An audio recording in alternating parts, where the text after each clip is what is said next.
रात के करीब 1 बज रहे थे।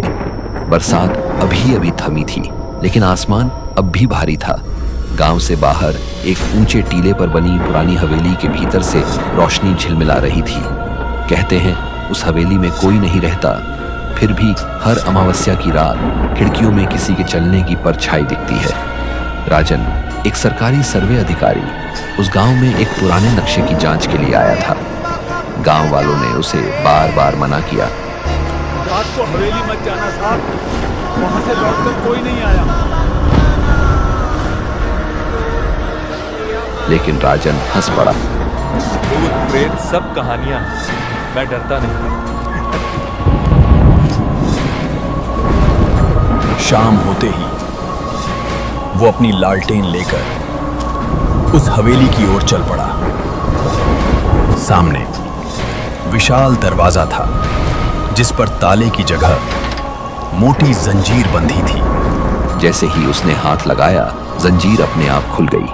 धीरे धीरे झड़कते हुए जमीन पर गिर पड़ी। अजीब है, उसने फुसफुसाया और अंदर कदम रख दिया। अंदर चारों ओर सन्नाटा, फर्श पर हल्की धूल, हवा में पुराने फूलों की गंध और कुछ सड़ांध मिली हुई। कमरे में पुराने फर्नीचर, टूटी कुर्सियां और दीवारों पर पुरानी पेंटिंग्स। हर चेहरा ऐसा लगता था जैसे राजन को देख रहा हो। वो सीढ़ियां चढ़ने लगा। कदमों की ठक ठक आवाज हवेली में गूंज रही थी। लेकिन कुछ देर बाद आवाजें दोहरी हो गई, जैसे कोई उसके पीछे भी चल रहा हो। वो रुका, आवाज भी रुक गई। वो फिर चला, आवाज फिर शुरू। उसने पलट कर देखा, कोई नहीं था। पर लालटेन की रोशनी दीवार पर पड़ी और दीवार पर सिर्फ उसकी नहीं, 2 परछाइयां दिख रही थी। धीरे धीरे हवेली में हवा चलने लगी।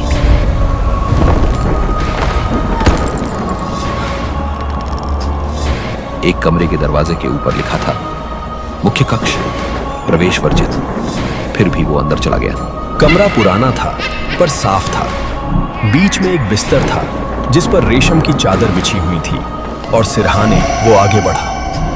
अपने चेहरे की ओर देखा, पर आईने में जो दिखा वो किसी और का चेहरा था। सफेद आंखें, काले होंठ और हल्की मुस्कान।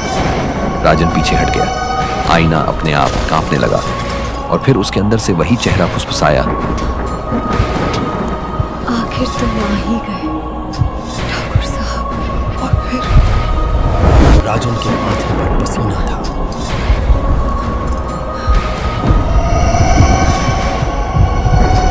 तुम्ही ने मुझे यहां छोड़ा था। सजा अधूरी है, पर आवाज फिर आई। वो चीख पड़ा, दरवाजे की ओर भागा, पर हवेली अब जाग चुकी थी। वो चीख पड़ा, दरवाजे की ओर भागा, और अब हवेली के रास्ते बदल चुके थे। जो गलियारा अभी दाईं ओर जाता था, अब बाईं ओर मुड़ गया था। कैसे? ये क्या हो रहा है? दीवारों पर लिखे शब्द बदल रहे थे। हर राह यही लौटती है। वो दौड़ता रहा, एक कमरे से दूसरे कमरे में। हर कमरे में वही पलंग, वही आईना, वही परछाई, मानो हवेली उसके साथ खेल रही थी। ये फिर उसने देखा, फर्श पर एक पुराना लॉकेट पड़ा था। फिर उसने देखा, ये उसने उठाया। अंदर एक तस्वीर थी, एक औरत की। वो वही चेहरा था जो आईने में दिखा। पीछे तारीख लिखी थी, 7 जून 1893। और नीचे सिर्फ 2 शब्द, राजन ठाकुर। मैं यहाँ था पहले भी, मैंने ही तुझे। उसे एहसास हुआ वो इस हवेली में पहले भी रह चुका है। वो ठाकुर वही है जिसने कभी अपनी पत्नी को इस हवेली में जिंदा दफना दिया था, और आज वो हवेली उसे बुला लाई थी। अधूरी सजा पूरी करने। अगर यही सजा है तो मंजूर है। अधूरी सजा पूरी हो गई। कमरे की दीवारें कराहने लगीं। आईना फिर से कांपने लगा और उसमें धुएं जैसा धुंधलापन फैलने लगा। धीरे धीरे उस धुंध से वही औरत बाहर आई।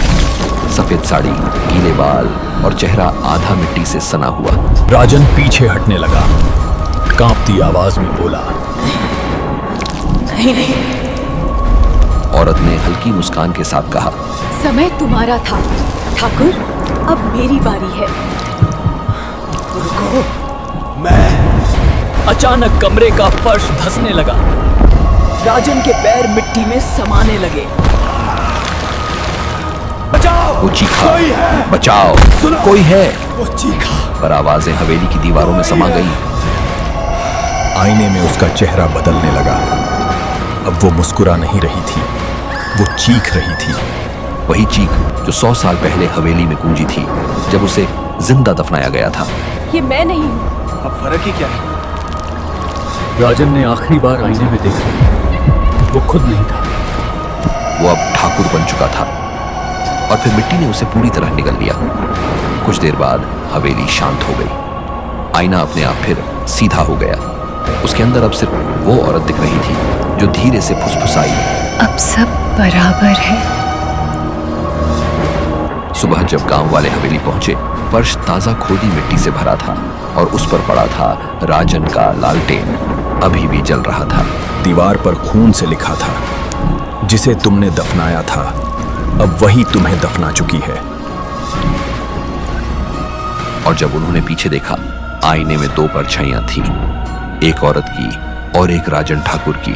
अब सब बराबर है ठाकुर, अब मेरी बारी है।